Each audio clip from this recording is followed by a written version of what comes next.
your time. A little break and coming back with you for the finish the rest of the show with you here. And lots to talk about. We're going to break it down for you more.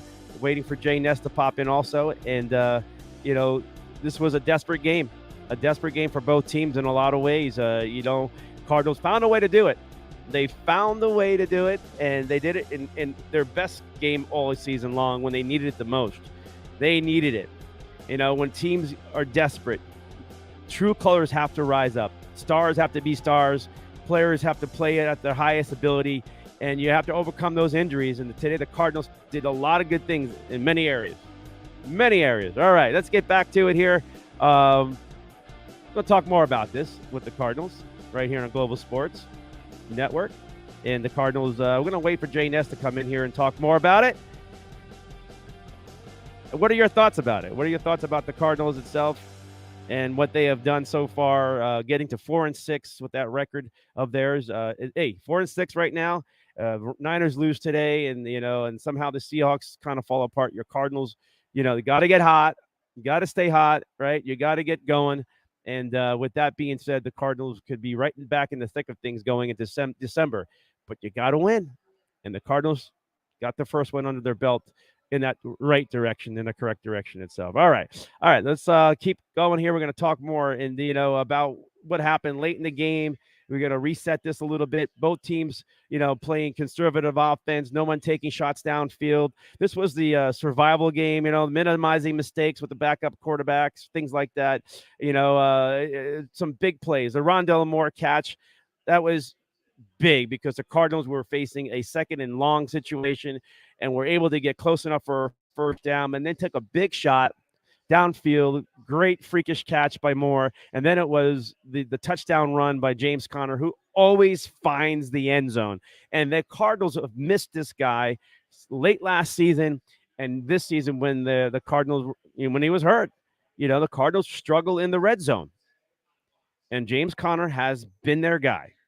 And when James Conner was not here, before last season, the Cardinals struggled in that red zone, remember? And then Conner shows up, and it just solved a lot of that red zone issues because they were able to find the end zone, hand the ball up to James Conner. Just give him the ball inside that 10-yard line. Somehow he'll find that end zone. And he's been great for the Cardinals. He's great. He's your fantasy, right? He's your fantasy, guys. Ladies, right?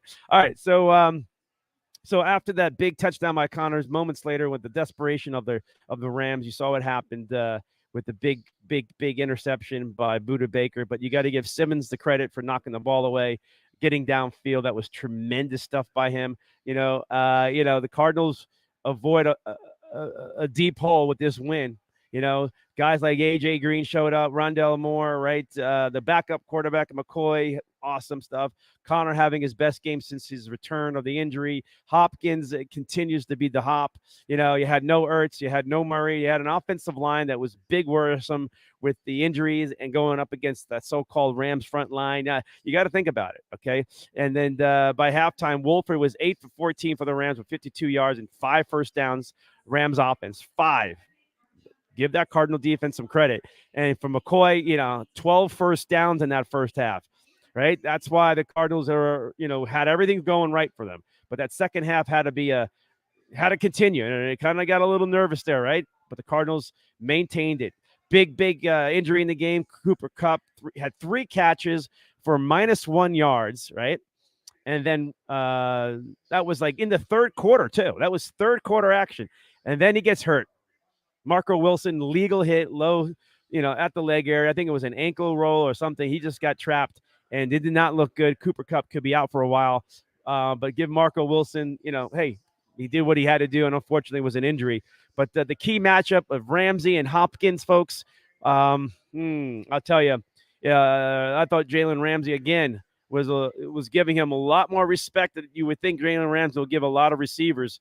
But that was part of the Rams' strategy on defense. Let the Cardinals be conservative. Don't let the big plays get you, right? Because Hop is the big play. The Cardinals took advantage of it. McCoy found the way to get the ball. There was some pressure, but it didn't feel like the Rams were just all over McCoy, right? It didn't feel that way. And they took it. They took 5 yards and ran for 4 yards, right? The Cardinals had a lot of yards after the catch, not major stuff. just a few more yards after the catch. That's big stuff for the Cardinals. And you see what happens when you get some yak out of it. Yards after catch, and it helped right before the big catch by Rondell Moore. Cardinals had a big completion and some yak yardage right after the catch, and it got like a 3rd and 3 or whatever it was, whatever. And then the catch by Moore, and then the run by Connors itself. So the Cardinals, defense was great. Controlling the game, dictating the game. The Rams offense struggled with the backup. That was obvious defense, easy. Just play a lot of people at the line of scrimmage. Both teams knew that, right? Play tight in the box kind of stuff, knowing the quarterback situation. The Rams at one point in the first half had 3 and outs, right? And then after that third one, they had a 4th possession and they fumbled the ball. Big play right there on the fourth possession after the 3 and outs. So the Cardinals right there for those 4 possessions, 3 and out, and then that fumbled. That's how good they were playing. But it wasn't difficult defensive strategy. There was no deep threat. Cooper Kupp, again, 3 catches, -1 yard. I know he's a little dinged up, and now he's really dinged up. The Rams just had no offense. No running game. There was no quarterback, and even their star receiver and tight end, everything. The Rams are really limited. And even if Stafford comes back, right, do you expect the Rams just magically find it again? I don't think so. So the Cardinals did what other teams were doing to the Cardinals. Stay close to the line of scrimmage, force you to go downfield. I dare you. And the Cardinals were not afraid of that, and the Rams could not beat the Cardinals downfield. And the Cardinals were very aggressive again at the line of scrimmage, at the line of attack. They were always in the backfield, too. That's great to see that. That's going to change, though. That's going to change when you look at teams like the Chargers coming in town, right, or the Niners coming up, right? That's a different offense. The Cardinals' defense is going to get challenged, but your confidence is there. You have a better understanding of your defense. The young guys coming around, right? There's a different smell of that defense. It's smelling good. It's not toast anymore. We're not smelling the toast, man. We're smelling steak, right? Nobody's getting burned, right? That's how it's been playing. Just the offense needed to get their act together, and today the offense matches the output for that defense, who played their heart out against Seattle. That defense was so tired in that fourth quarter. They hung on, and it was just not enough. They were just tired. They did everything possible, but the offense has to help. Today it happened. Cardinals offense really put it together today in many ways. And hey, is there that controversy going on? Is there a controversy going on with Murray and Hopkins? Oh, not Murray and McCoy. Do you think it's a controversy? I don't think so. But McCoy definitely gives a shot in the arm for this team that needed him the most, right? They needed him. They needed some offense. And maybe Kyler Murray can learn a little bit, see things from the distance, and maybe have a different perspective. But he's got to get healthier. His legs mean everything for his game. And we'll have to wait and see how next week comes. But the Cardinals should be okay with McCoy. But the other teams now know what McCoy and that offense, they got game film from a year ago. They have film from this game to see how the Cardinals play it. But the Cardinals need to make that adjustment now if McCoy is their quarterback next week, right? Got to see how the Cardinals do something a little different. Throw something in there that the other teams go, okay, we didn't see that last week. Okay? McCoy can handle it. But the teams now have the blue book on them. They have the book about what they've seen today, and they're going to make the changes this week to stop whatever it is if McCoy's there. If not, it's Murray again, and they got plenty of stuff on Murray and the Cardinals offense. And we got to see if the Cardinals offense can have a change. Maybe Murray does something different finally. Maybe he sets the run. Maybe he gets out of the pocket more, right, and create more havoc that way. But let's see what happens. They're 4-6, the Cardinals. That's pretty good stuff, right? This game was slow, right? We talked about it, all right? Both defenses knew what they were doing, and we're just waiting to see who makes the mistake, right? Who turns the ball over, right? Cardinals protected the ball, right?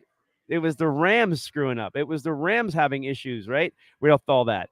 And in a game like this, if you turn the ball over with a methodic offense and very conservative approach, turnovers are going to hurt more. Because you only get so many chances with an offense, and you got to make the best of it. Cardinals won that battle for sure. Okay, so the Cards' first run play of the game was with 11 straight passes. It was like I don't know, first possession of the game actually led to that field goal to tie the score up. That was a great drive, just a field goal out of it. You're hoping for more. But two key big plays was the McCoy scramble. Okay. It was a 4th and 1. This was a key play of that first half. Okay. McCoy scrambles on a 4th and 1. It wasn't really a scramble. Like nothing was there. And he just kind of rolls out and scrambles and gets the first down. Right. It wasn't like a helter-skelter kind of thing. But, and then recovering that fumble, turning into touchdowns, right? The Cardinals led 17-3 at half, and that was huge. How often have you seen the Cardinals with that kind of a lead? Leading the time of possession with a lead. It was all there the whole game, basically, right? Ever since they tied it up and they took the lead, they never looked back, right? That's something the Cardinal fans are not used to, right? Rams were trying to establish that running game, and it wasn't happening. And they couldn't really get – the Rams really couldn't get anything generated, right? So a lot of pressure on the Rams at that point, to make – the quarterback had to make plays. Ironically, their opening drive was 9 minutes. It was variety. It was run. It was pass, short. They were showing what the Rams were going to do to the Cardinals, you thought. But the Cardinals made an adjustment, forced them to kick that field goal on that opening drive. But you saw what the Rams were going to potentially do to the Cardinals defense, but it didn't last long, right? With Stafford out, the Rams offense struggled to move the ball, and that's okay. That is clearly okay. All right, so but it was kind of weird, though, to see Wolford wearing number 13 Rams uniform. That was a Kurt Warner uniform. That was a Super Bowl MVP uniform number. It made me think, like, doesn't this guy deserve to have a number retired? Because he brought you a Super Bowl, but the Rams won't recognize it because it was St. Louis. It's like the whole thing is weird, right? So I wonder how Kurt Warner, I don't know if he cares a whole lot, but, he took pride in winning a Super Bowl and going to another Super Bowl. The Rams organization, from the days it was the Cleveland Rams, the Los Angeles Rams, the St. Louis Rams, right, until last season, they only had a Super Bowl win once. That was with Kurt Warner. So it was kind of weird to see 13 out there. Was it disrespectful? I thought it was a little tasteless. I thought that they could, recognize something in their long history of Rams football. Okay. All right. So they don't want to recognize it. Let's move on. All right. So J.J. Watt, boom, second half, set the tone right away with the sack. And that defense was not going to allow that helter-skelter Wolford run around and try to create things. And that sack by J.J. Watt just said, hey, you know what? I had enough of this. I had enough. Boom, pancake him, done. Let's get it over with. And, the Rams even tried Bryce Perkins, this, run option quarterback. That didn't last long. The Cardinals are not going to get fooled. Actually, that kind of quarterback, the Cardinals were already prepared to play close to the line of scrimmage. They were still going to force Perkins to throw the ball deep or stretch the field. And if he could do it, and if he was able to, then things could have got interesting. But that didn't last long. That dynamic, the Cardinals' strategy at the line of scrimmage was going to play out no matter what. And they stacked it. They were aggressive. They attacked. They forced the Rams to take shots downfield and basically daring them to at times, right? And why not? Boom, McCoy gets hurt, though. Third-string quarterback McSorley comes in. You don't know if McCoy's coming back in. And it was like, all right, McSorley, we saw you in preseason. It was kind of fun. You had a lot of playing time. You got used to the offense. Didn't go well. It was very conservative. They were protecting the lead, which was fine, and try to get McSorley warmed up and see and if actually McCoy can come back in the game. So they just kind of escaped that part. And it worked out. It worked out because McCoy came back in, not 100%, but was able to manage the game and was effective still, as you saw what he did, late in the game too. So, Wolford was moving, out of the pocket, but, McCoy didn't have to. McCoy didn't have to. Cardinals putting tons of pressure, though, all game long. They weren't numbers. They weren't sack. I think they had one. I think it was the J.J. Watt sack. Playing to the guys and gals that I work with in recovery, it's like it's so much easier to not have to look over your shoulder. And the way you accomplish that is not doing anything stupid. But yet there's people that test the waters, they test to see if they can get away with anything. And yeah, those are generally the ones that look real nervous on the weekly check-in with the judge. We got a little, we put them over in the jury box, which we call the penalty box before court. To wait for the blue to show up. Yeah, and they know, well, we don't always send them. It's just a matter of, it just depends on how it goes. You know, the judge will talk to them and see where their head's at. But I will say a big thing is if they're not being honest with us and they're still trying to deceive and they're lying, as I call it, riding the lie to the bitter end. If they Right. do that, they're probably going to jail. But if they kind of, you know, fess up and admit their wrongs and ask for help, then we try to find ways to give them help with, you know, the least. We try not to send people to jail, but sometimes that's where they need to go. Sometimes it's to protect them from themselves, but that's just the nature of the beast, man. Like you said, this disease of relapse, this disease of obsession, you know, it's on a daily basis you see. And I'll tell you that seeing those people get in trouble sometimes helps me stay clean too. I hate to say it that way, but that just reminds me of where I don't want to go back to. So, you know, it kind of works itself out, I think. And that's exactly what happened the one time I did my 3 days there, because right after my dad passed, I just didn't care. I just wanted to smoke a joint. I had to come to terms with this, so I did. The next day I went, oh my God, I smoked a joint. So I called my PO and goes, look, I smoked a joint last night. And she said, oh, so I'm going to come drug test you to make sure that's all that's in there. And then we'll talk about it. Okay. All right. So we did. I came up hot for the weed. And when I went to court, I absolutely knew I wasn't going home for 3 more days. The judge almost let me off, but the prosecutor's officer was like, come on, Judge, we have rules to stick to here. So he's like, okay, Mr. Meyer, you're going to have to do those 3 days. I'm like, yeah, okay. I did a year last year, so I could do 3 days. Going in for my 3 days, I was like, holy shit, why am I here? Why did I do this to myself? I never had a problem since. Yeah. Yeah, we tend not, I mean, it sounds like that was what we call a true self-report. If you truly self-report, if you relapse in our program here and you truly, like, you call us right after it happened, you don't wait to see if you have a drug test the next day. If you call that evening or whatever and you talk to a case manager or somebody and you truly fess up, we call that a self-report. And we definitely don't send those people to jail, at least not the first time. Now, if they try to play the system, we've had people do that. They just use drugs, use a ton of drugs, and then call the case manager, go, I messed up again. So why is it every Monday you're reporting back? No, this doesn't work anymore. We had to cut that off real quick. But yeah, for the most part, I mean, when people are honest with us, we try not to put them in jail. We'd rather have them out on the street, working their job, paying their taxes, being productive citizens, you know, but it just, you know, different situations call for different things. So, yeah. And in fairness, when you first arrive in drug court, you've probably just gotten out of jail or just out of rehab. So your brain is still trying to reset to what being who you used to be. Again, you've totally forgotten how to do it. So you've got to reset yourself.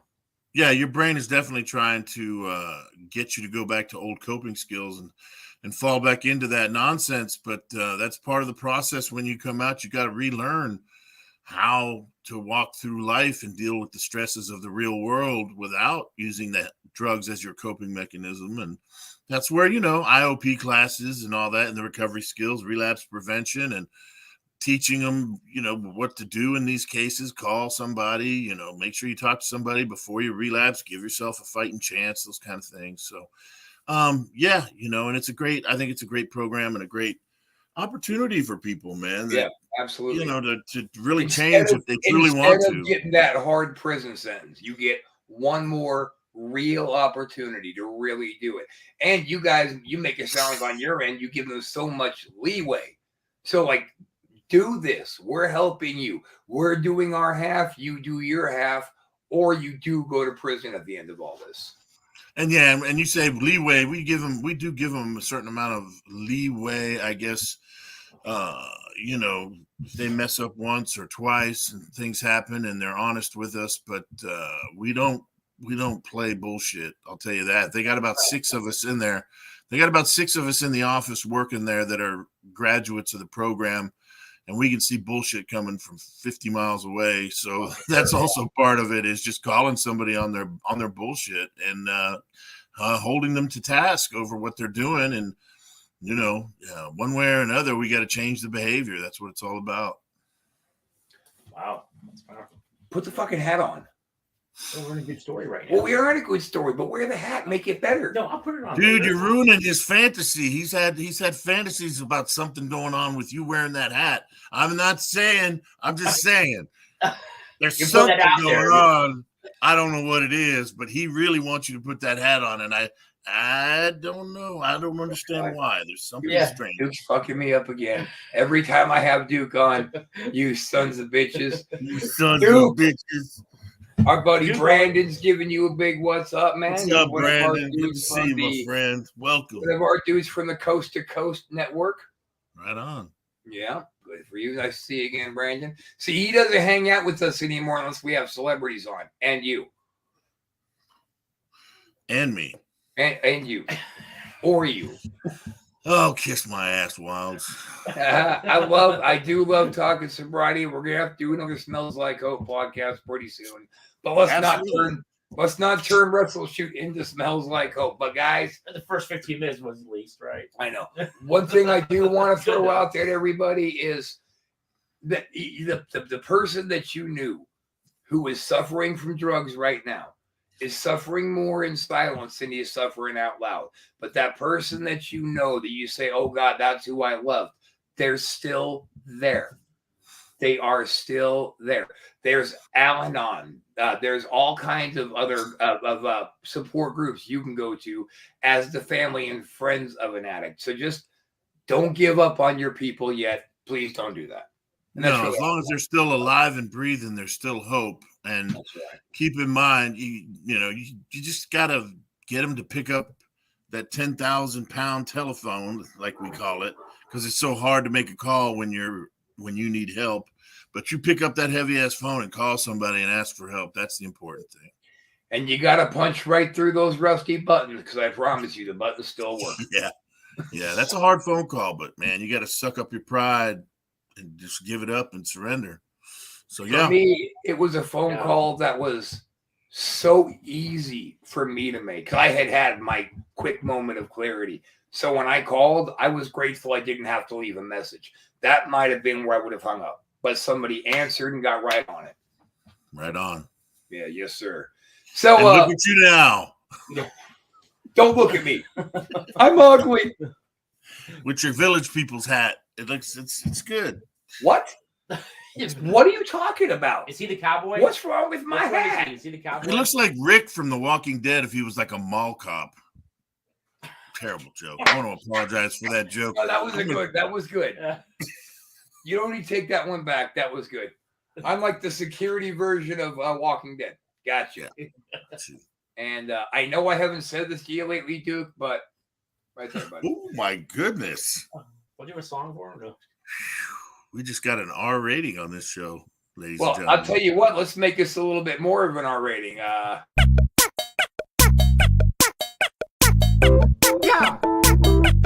This is for anybody who needs to tell somebody to fuck off. Well, hi, go fuck yourself. There it is.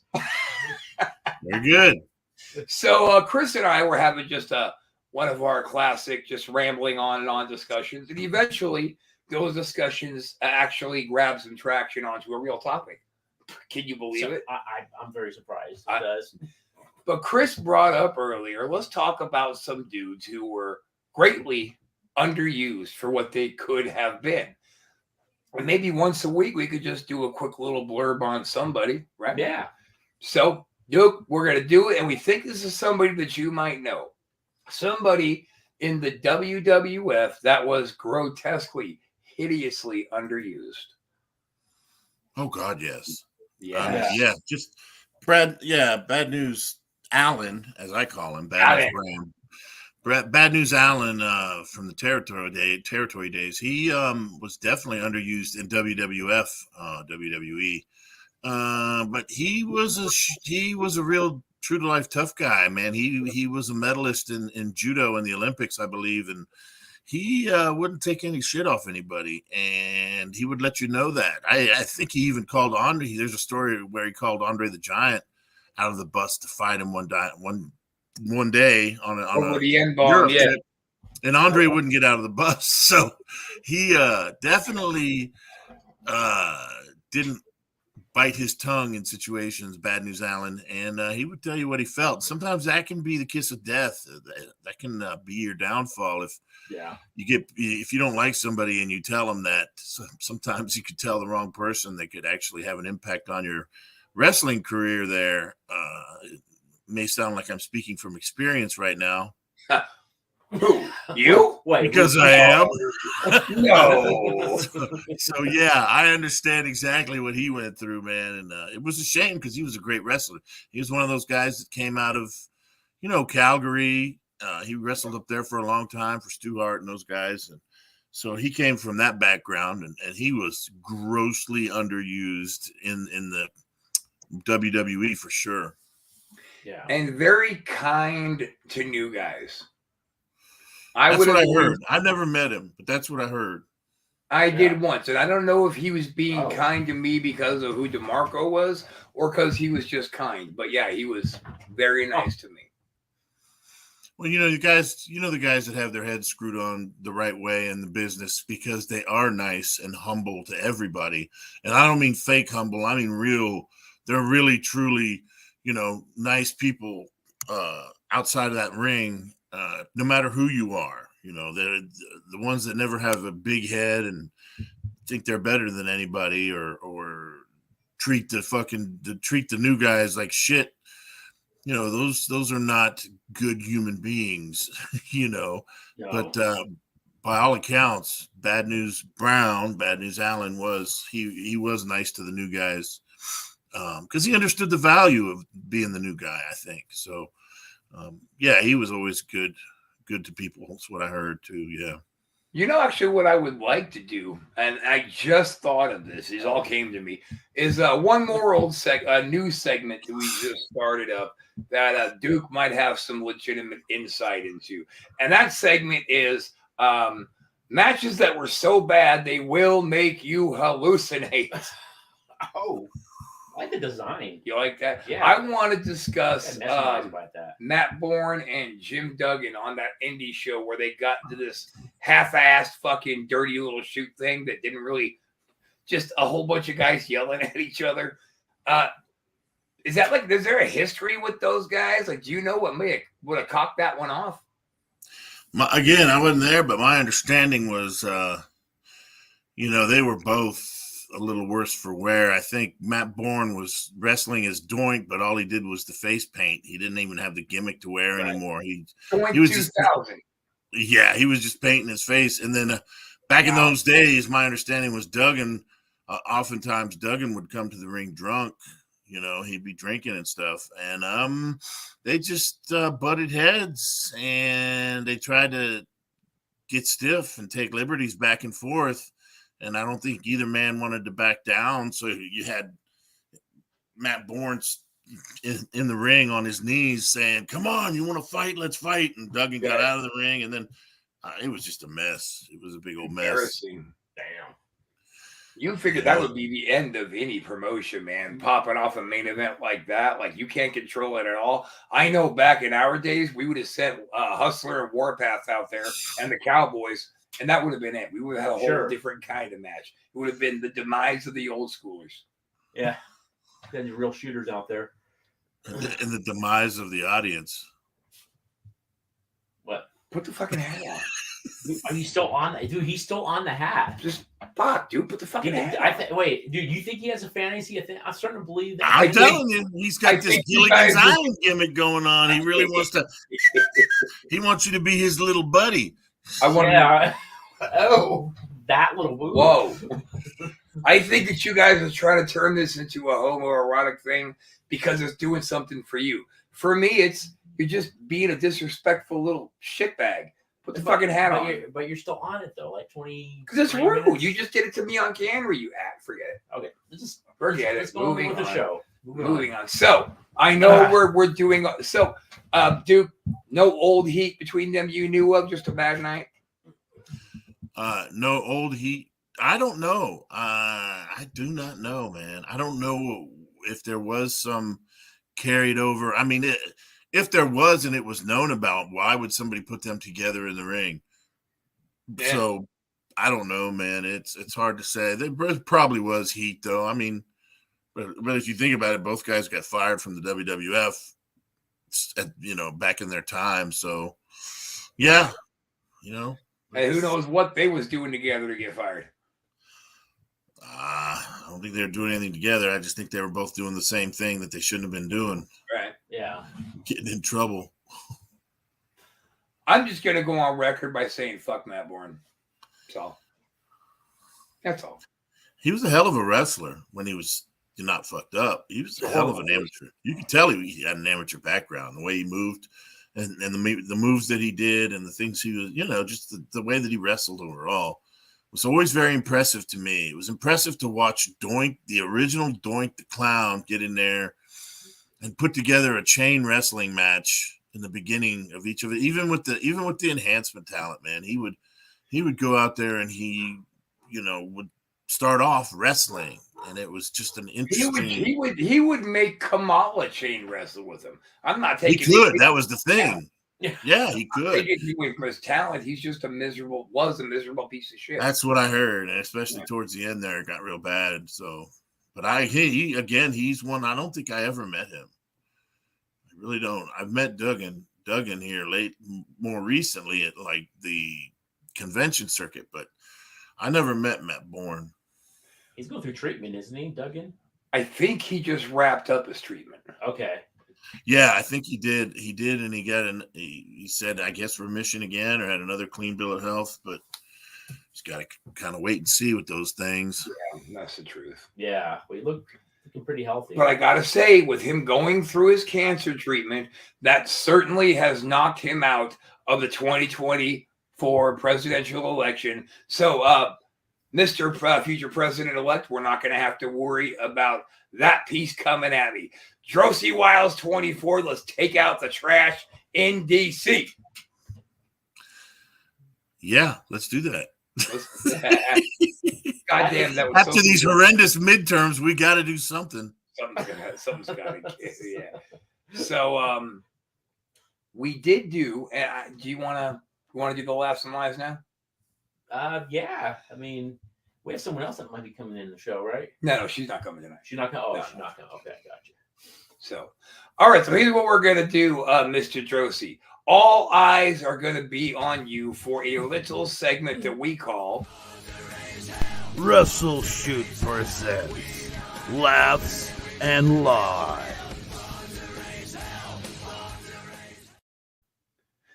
basically what this is, Mr. Drosy, is we would like to hear a story from you. We would like to hear a story about your days on the road, your days in whatever. Be as detailed as you possibly can, because at the end of it all, Chris and I are going to have a little bit of discussion here. We're going to ask you some questions, and we're going to decide if you're telling the truth or if you're full of fucking bull sugar. Okay. How's that sound? Full sugar. I think I can do that. Put the hat on, No. asshole. Hey, are we still on the fucking hat? Are we No, quiet. No. Duke's talking. Be quiet. No. Stop it. Don't touch me. Take your hat off. No, get off my hat. Well, make me get the fire hose. Oh, the garbage can. So I guess I'll tell this story. I don't even remember the town that we were in, but we were doing a show. I remember, speaking of Doink, it was the new Doink that was Ray Apollo, who was the babyface Doink that wrestled with Dink the Clown, who was Tiger Jackson, a great, what they would call midget wrestler back in the day. And Bam Bam Bigelow was Ray Apollo's friend, actually. And I think Bam Bam was responsible for getting Apollo that gimmick as the new Doink after Matt Bourne got fired. Anyway, we were on the road, and I think it was a pretty big. I think it was an A-town loop because it was a big building, if I remember correctly. And there was a bunch of us getting dressed across a couple of rooms, a couple locker rooms, and Tiger Jackson was always he was always serious, all about business, and he was sitting there and he was talking to Bam Bam, and he was kind of, I guess, just trying to fit in. So this is like Dink the Clown here, and he says to Bam Bam, he goes, what is it? He goes, what do you call it when you're flying in an airplane over a beach and there's lots of black people laying out in the sun? This was Dink the Clown's joke. Yeah, be careful here. And his answer was, it looks like a cat box. Now, that's a horrible joke, I know. But what happened next is the story. Crazy little tiger. Wow. Crazy. Papa Shango, who at that time was wrestling as Kama, Come on. and I believe Mabel from Men on a Mission was probably there. And I don't know, a couple other guys, but they were just getting dressed right around the corner. And they heard this joke. And Tiger was just trying to be funny. He didn't think anything of it. And I could just hear his little voice with that punchline. That's why I laughed. Right. His little voice. first, you couldn't hardly understand it because he's got this thick, like French Canadian Right. accent. Yeah.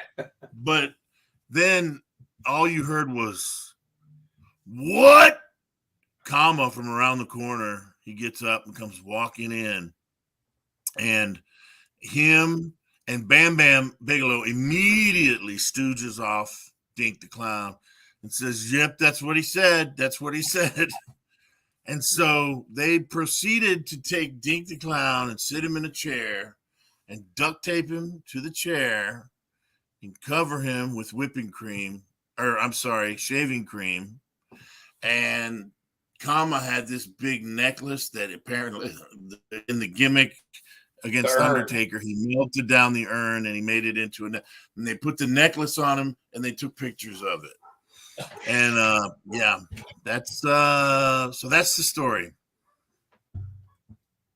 Okay. All right, so let's go back in time. We know that a shit sandwich was considered a completely acceptable rib.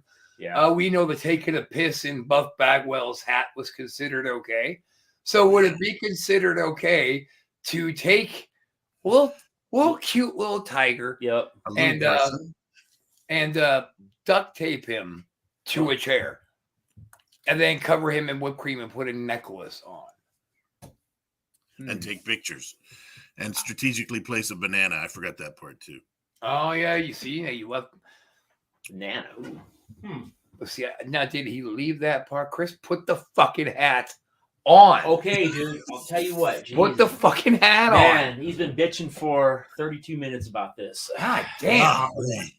I'm gonna fulfill his fantasy, whatever. Sick All right, whatever that sick fantasy is. Yeah, there. Look like fucking Captain you look Stewie. good. Okay, Yeah, There you look good. Oh, jeez. So, what do you think, guys? Well, You got Now, to were you? Was this a story that you heard, or were you there for it in person? I was there for it in person. Okay. The aftermath. He hesitated. I'm gonna say lie.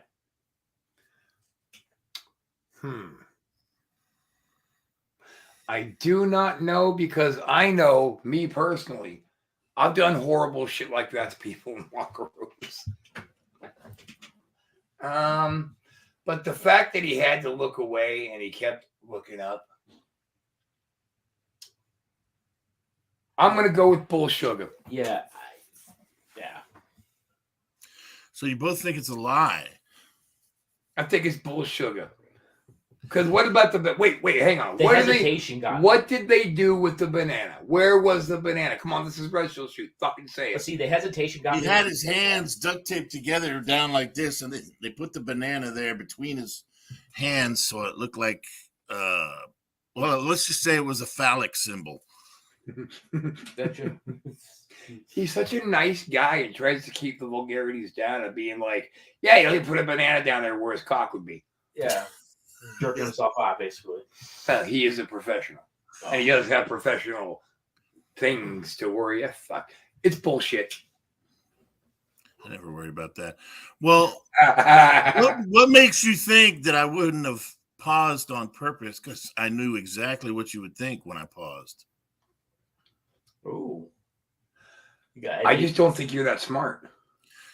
It's a true story, gentlemen. Damn, I knew it was a true story. I just wanted It to is an back. absolute true story. That sounds You like can a ask true story. Savio Vega about it. He was there. You can ask the Godfather about it. He was Kama, obviously. But yeah, that's a true story. I don't know if Tiger would admit to it, but yeah, you could ask Doink the Clown, Ray Apollo. He'll laugh. He sat there during the whole thing laughing his ass off. He goes, he dug his own grave. Yeah. He's got to lay in it. He had it coming. You opened your little mouth, so now put your little boot in it. Yeah. Yeah, so Tiger refrained from telling jokes after that point. Well, I know that Bam Lesson Bam. learned. Jacques Rougeau told me a story once about Tiger getting bullied by Bam Bam, and Oh, yeah, I remember you telling me about that. and he finally because Tiger just grabbed his gear and he said, "Hey, brother, I'm gonna go on home now because Bam Bam won't stop on me, and I'm just not gonna do this." So he actually walked up to Bam Bam and said, "Hey, man, why don't you fuck with somebody your own size? You keep picking on him, you keep scaring him, and I'm gonna beat the fat fuck right off of you." And Bam Bam backed right down. Now people keep telling me what a legit tough guy Bam Bam was, but I've never heard a story about him proving it. No, I mean, I heard all the old stories that he was a bail bondsman or bounty hunter back in the day. Is what I heard. He was a bounty hunter before he went to Memphis and WWF. Or maybe he went to Texas too, but he I never, he would just he was one of those guys that was just kind of miserable in the locker room. He would complain a lot, but he definitely wasn't trying to start any shit with anybody.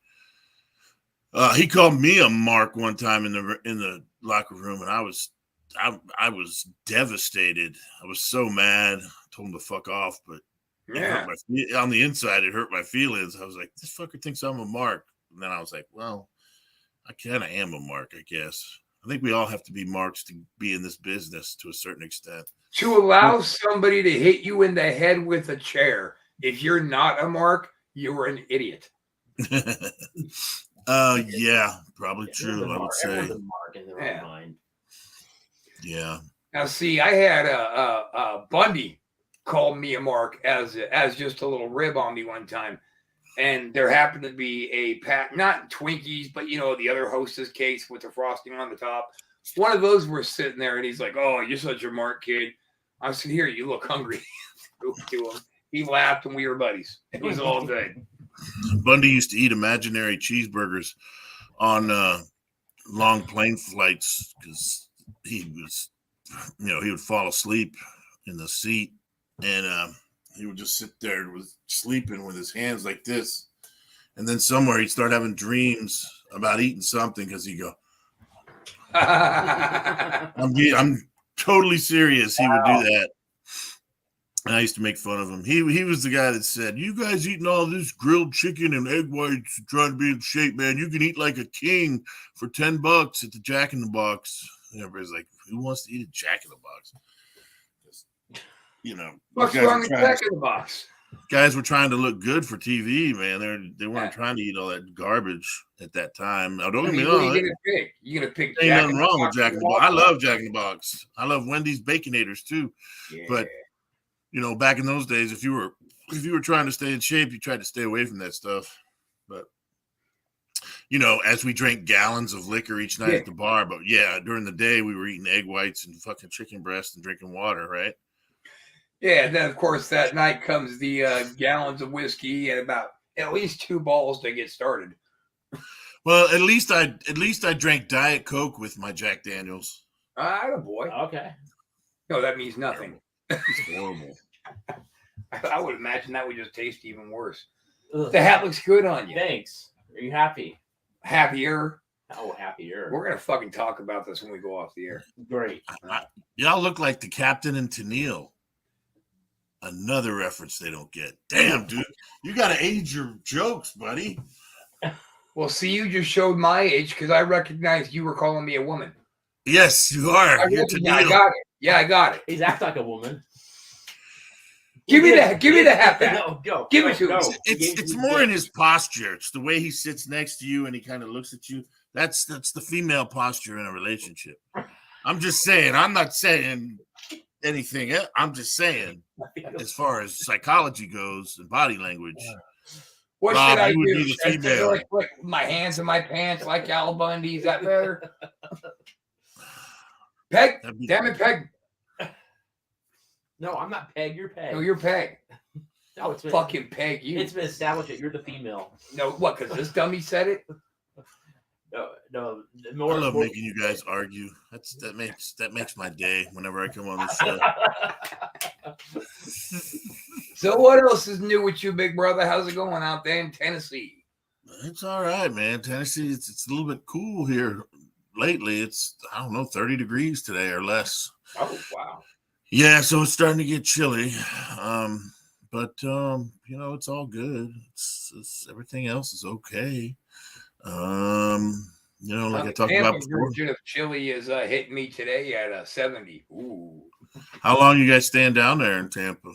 I'm never leaving. I live here now. Oh, you live in Tampa? Yes, Oh, sir. you moved there. You got the Wow. whole Florida driver's license and everything. Wow. Floridian. Floridian. And Casanova, you're letting him sucker you into moving down there? Oh man, I can't wait to get away from Texas. I bet. What part of Texas are you at? I'm in Austin. I don't even know where that is. I mean, I know sort of, but is it near Dallas or Houston or? By San Antonio? Close to San Antonio. Oh, okay. So over like the southwestern part. Does that sound right? Yeah. Austin's kind of in the middle of the state, isn't San it? Antonio's over on that side though, right? Austin's It's the near state. San Antonio's near the border, right? That's El Paso. El Paso. Oh yeah, I know El Paso. I used to cross the border there to go get my illegal prescription drugs from Mexico.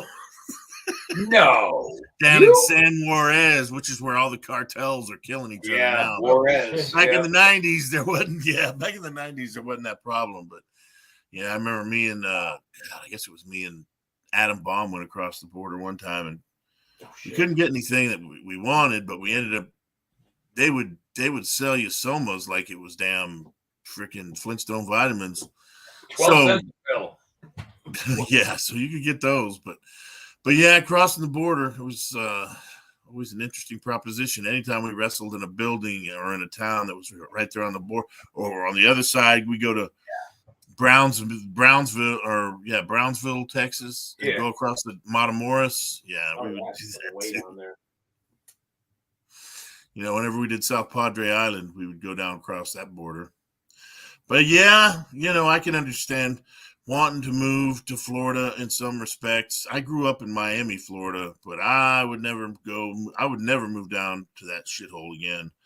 No offense to people in Miami, but that place sucks. It's overcrowded, full of crime, and it's always hot. And it gets hit with a hurricane every goddamn year. Seems like it now, yeah. So, Jeez, yeah, they're Yeah. always getting crushed out there. Oh. but well, I don't know which way you lean in the political scene, but you guys seem to have a good governor down there now. I mean, yeah, if he wasn't human trafficking. Who, DeSantis? Yeah. He's human trafficking? Oh, give me a break. Yeah. Oh, I understand what you're saying. There you Because he go. sent those people. What do you think? All right. Let's not go down this avenue because Oh, I was just busting your little miniature nuts. shit. I ain't been miniature in a long time. That was back with never mind. That's another story. They When proved there was that some after I was back in the done day with when that. there was some anabolic compounds running through my veins. The good old days of the anabolics. Shrink your balls up to raisins. I'm glad everybody out there wants to know all this. That's a good thing. Hey, this is public education. I was saying, They it need sounds to very know. This is like a PBS channel. I was just going to say that. PBS. That's a good description. Public Jesus. broadcasting. I don't Yeah. think so. I think PBS would not only ban us but put us in jail. What if we got got them a lot of people A lot of sending in views. money? Yeah. Yeah, people making If donations. you guys want us to quit coming on TV and saying fuck, start sending in some donations. So yeah, there's that. My silence can be bought. Yeah, perhaps. I was waiting for you to make an offer. 50 cents. Sold. Sold. Cheap. Yeah. Hey man, at least I make something. Well, man, you I try ain't to do, man. splitting it with you either. You can't be silent, man. You're the host of this shit show.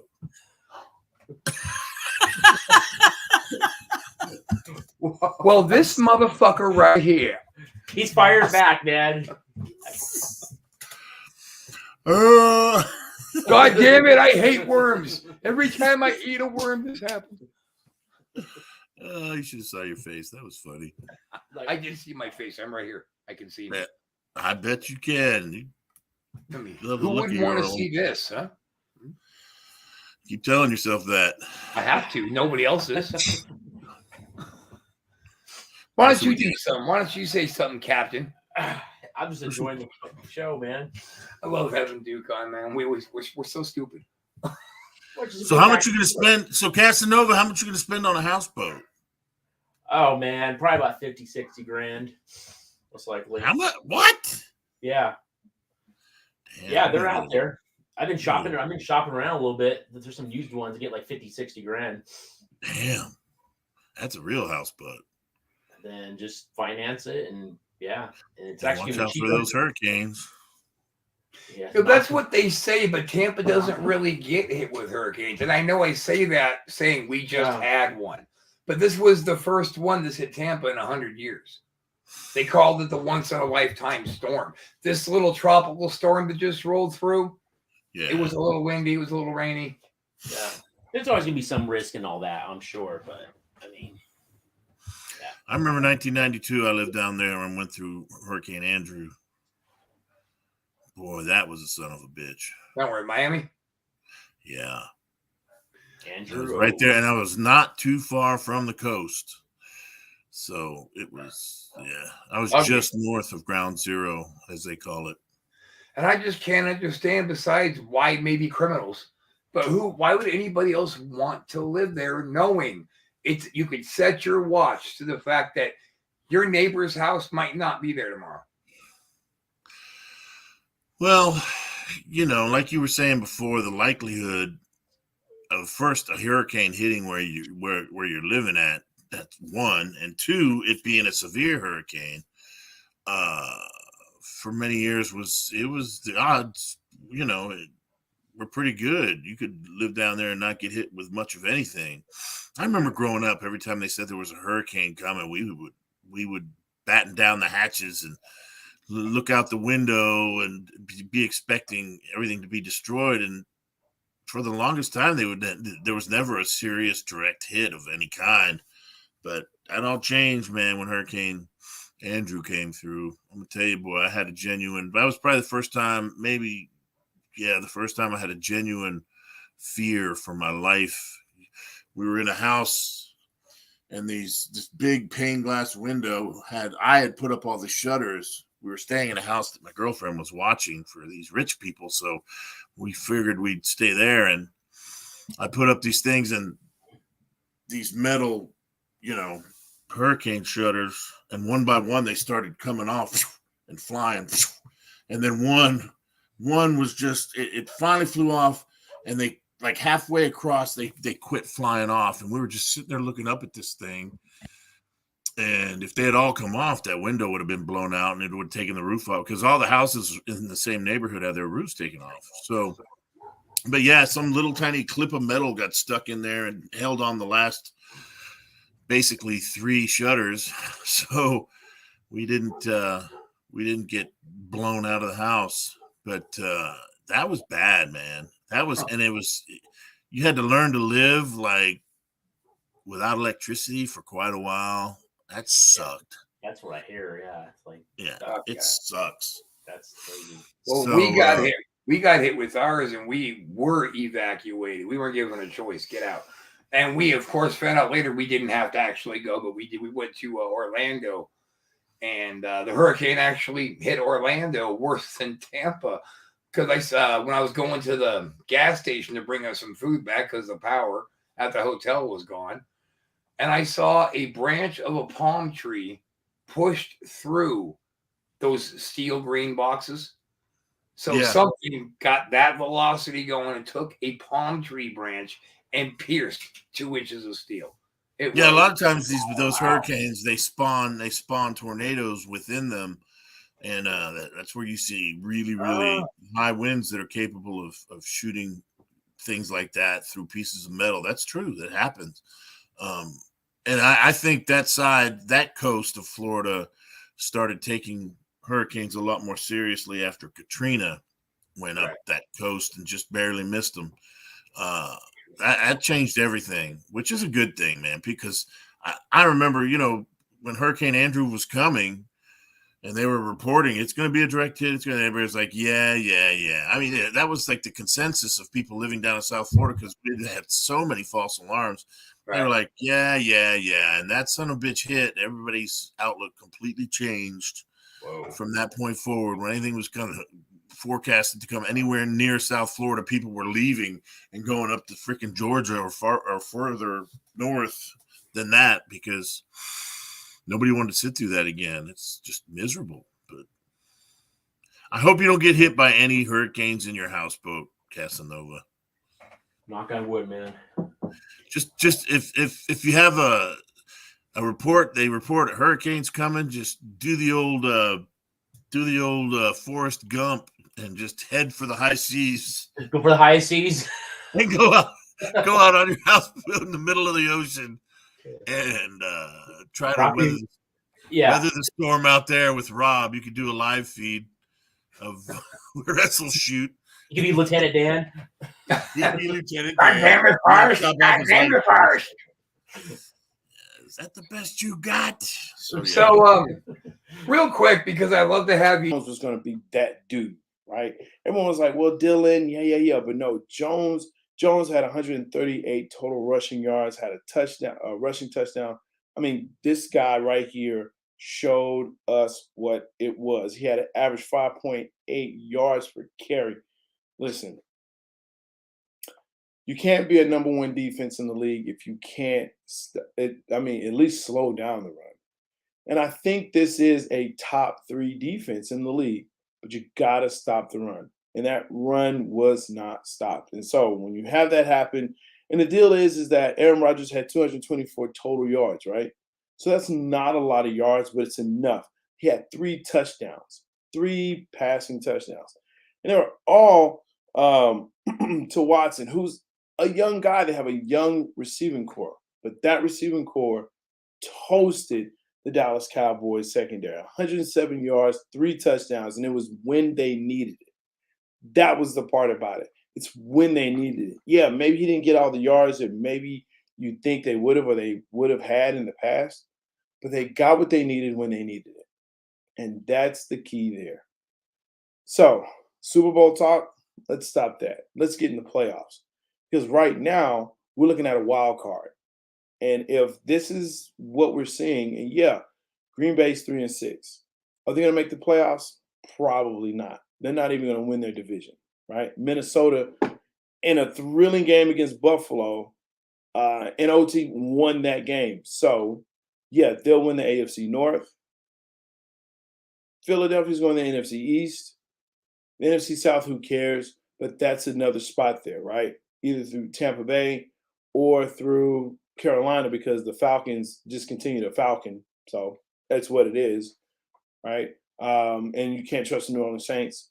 And so all that's left is the NFC West, and they're battling out there. But San Francisco, they're really putting up a fight. And I think actually today they won because Tampa Bay beat the Seattle Seahawks. There you go. So yeah, the wild card now is going to be left up to Dallas, who apparently cannot win against Green Bay. New York Giants did win, so now it's going to be a battle out in the NFC East. And it's quite possible that they can have a good record, right? They can win 12 games and still be out of the playoffs because of performances like this. You're supposed to go to Green Bay and win. You're supposed to, and you didn't. This continues to be the theme of the Cowboys. Win when you're supposed to, but win against good teams, right? This isn't even a 500 team, and that's the scary part. This is a less than 500 team. This is a team that was 3-6. Why are you not winning against this team? Why are you not winning against this team? All you have to do is go in, and yes, it's Green Bay. Yes, it's November. Yes, it's cold. But you have a coach that played that. You had a coach that coached that team.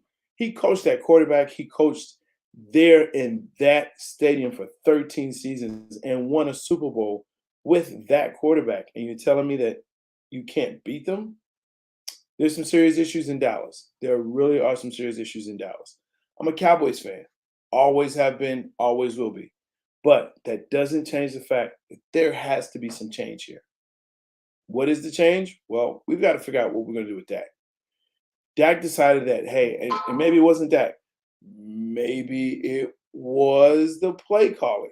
And there was a question of, well, hey, the play calling, there was no issues with it. Yes, there were. There are definitely issues with the play calling. Why do I say that? Well, here's the issue. There's 46 passing attempts. That's an issue. But we also knew that Pollard is not the guy that's going to run the ball 30, 35 times. He only ran it, well, I say only, but he ran it 22 times. He ran it 22 times. And we saw Davis actually come in and run the ball and not do too bad. Actually, he had a 7.6 average. So are we now going to call for Davis to be the man since he has a higher average per carry? Absolutely not. Obviously, we won't. But something to think about when people are talking about how Zeke needs to be gone and we need to cut Zeke or trade him. Hey, Zeke is a workhorse. Zeke is a power guy. Zeke is the guy that's going to run that defense down. Pollard's not going to do that. We saw that today. We saw that last game. Yeah, even though he scored all those touchdowns, he's not the guy that's going to give you those extra 10 to 15 touches that you need to wear down that defense, especially in the cold weather. So, Cowboys fans, Cowboys Nation, here it is. Make sure that you comment. Make sure that you like, subscribe, and smash that bell. And make sure that you check us out.